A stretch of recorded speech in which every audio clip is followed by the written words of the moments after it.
Don't approach enemies directly, use the environment to flank them.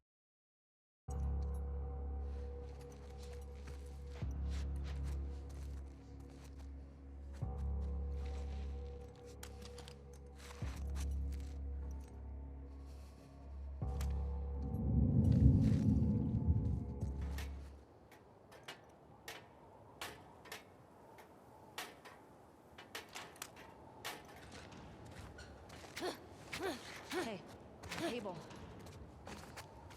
Help me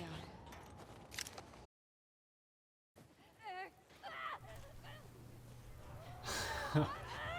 What is this game? What did I just play? I guess, welcome to my Last of Us 2 review. Guys, I'm a bit confused about how to do this review. This game was extremely disappointing at times. That all the complaints I've heard are pretty much true. Now, I'm going to throw in a warning, but I will be talking about spoilers for this game. So, if you don't know what happens for some unknown reason, I suggest you don't watch this review. However, if you do know what happens, then stay tuned. I'll also be changing how I review this game compared to other ones I've reviewed in the past, because I feel mainly we have to just talk about Last of Us 2's story. That's the biggest problem here, so I'm going to be focusing mainly on that. Now, I'm also sure you've heard outlets like IGN give this a 10 out of 10 or a 9 out of 10, and others give it similar scores, etc. So I'll say this right now, those are pretty much lies. Like, I've played this game is definitely not a 10 or a 9. Like, if we played and finished the same Last of Us 2 game, I'm not sure where they got these scores from, however.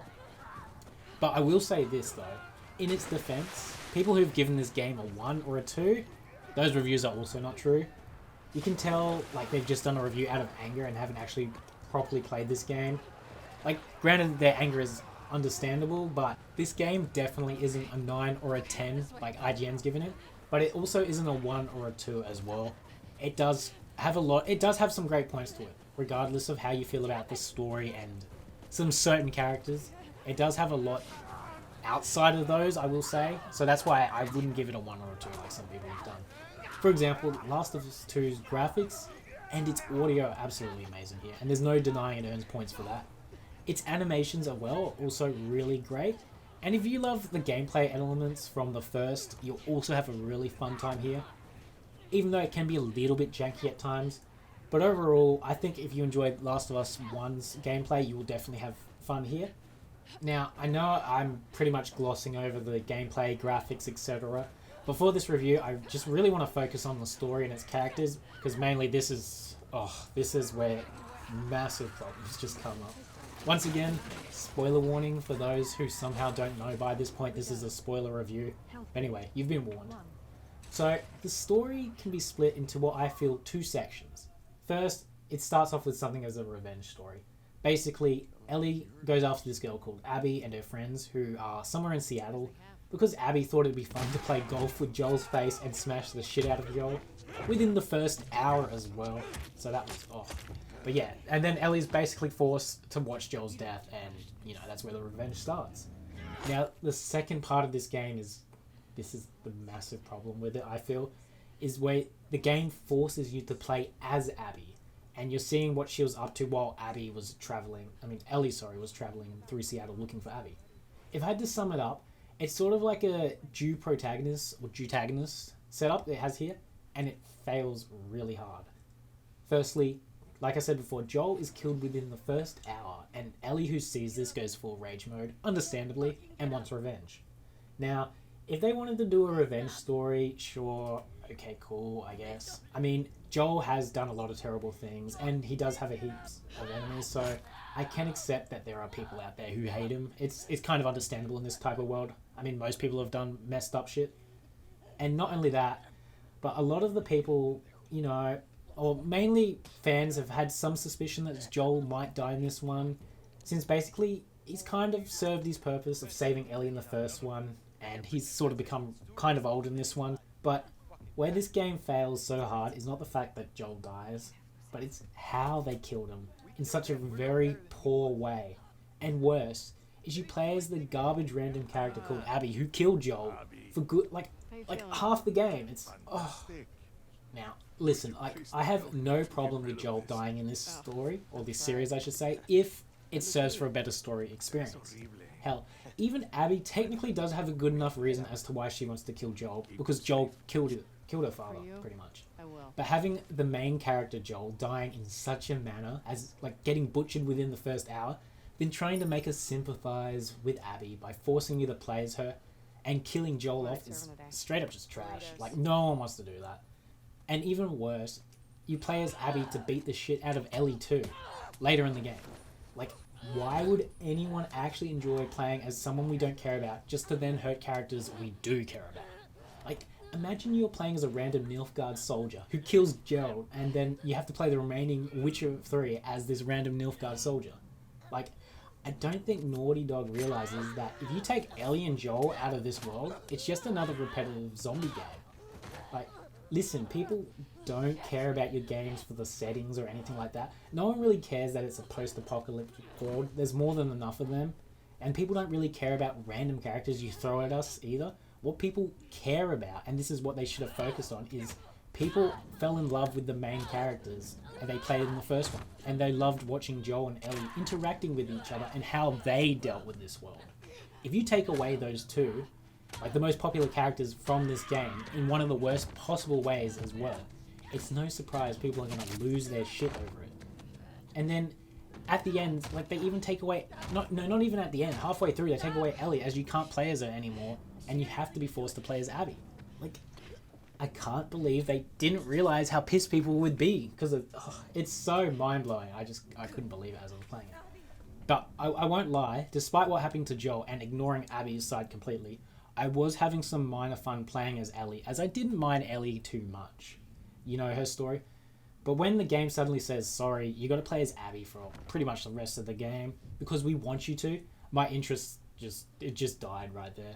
I found myself rushing through parts of the game as Abby just to get it over with. Like, goddamn, like, playing as Abby and then going through the trudge of pointless backstories, stories I didn't care about, or characters I had no interest in, as I literally killed these characters before as I was playing Ellie, is just a terrible experience.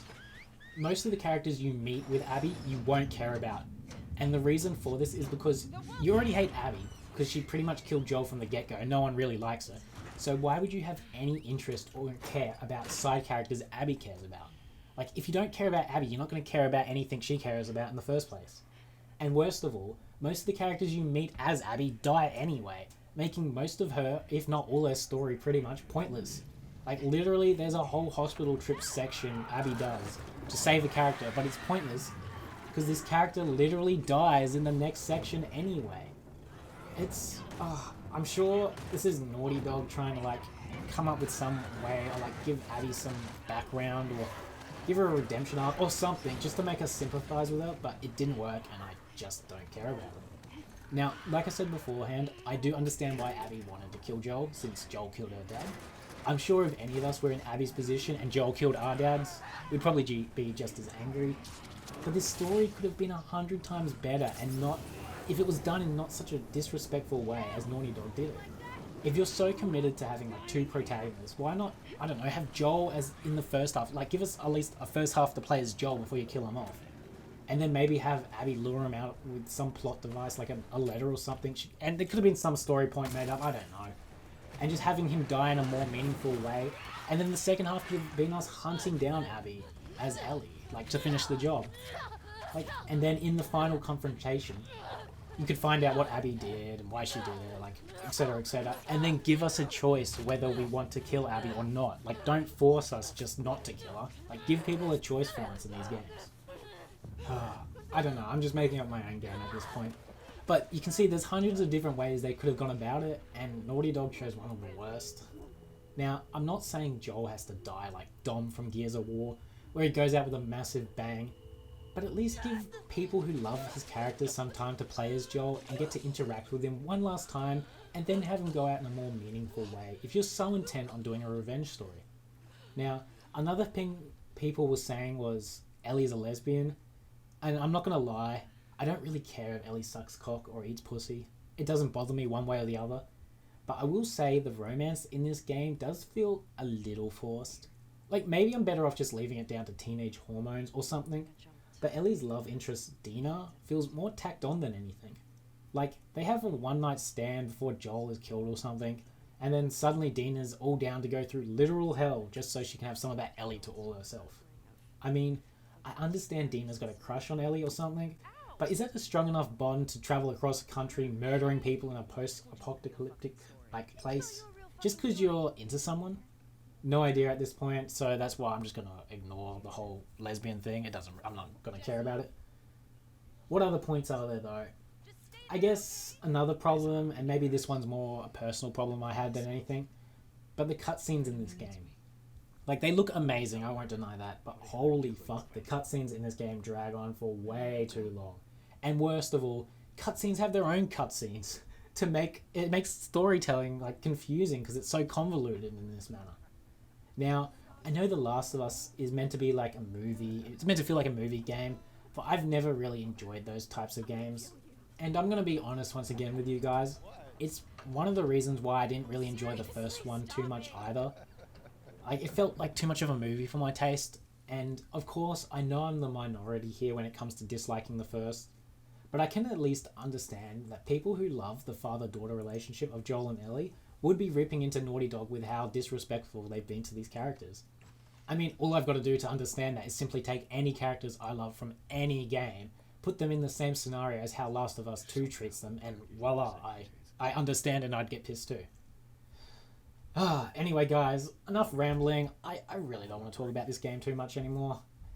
So I'm going to try to be as fair as possible as well, and I do believe the final rating for The Last of Us 2 is a 5 out of 10. It's a completely, utterly average, honestly forgettable game. The reason for a 5 is the gameplay, graphics, animation, audio, bring it up to a 4 for me. That's me being honest. And literally everything else in the entire game equals 1 more point. So that is why I've given it a 5. This game, to me, feels more like a disappointment than anything.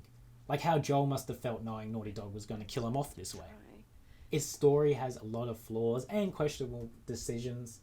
Joel dying in such a terrible manner early on, then to play as Abby, the person who killed Joel, for a huge portion of the game, only to then beat the shit out of the other character people love in this series, Ellie.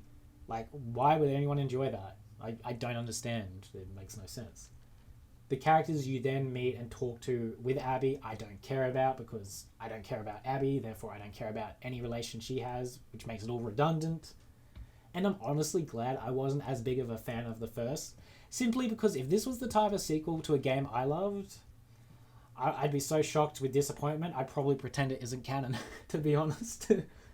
For anyone wondering if they should play this though, I recommend you wait till it's heavily on sale, or if you don't care about the story, the characters, and you're only interested in like the Last of Us stealth gameplay, I guess you can find some enjoyment here, I guess. Anyway guys, what did you think of The Last of Us 2? Have you played it, or did you just watch the spoilers on YouTube? Tell me what you think, and thank as always guys.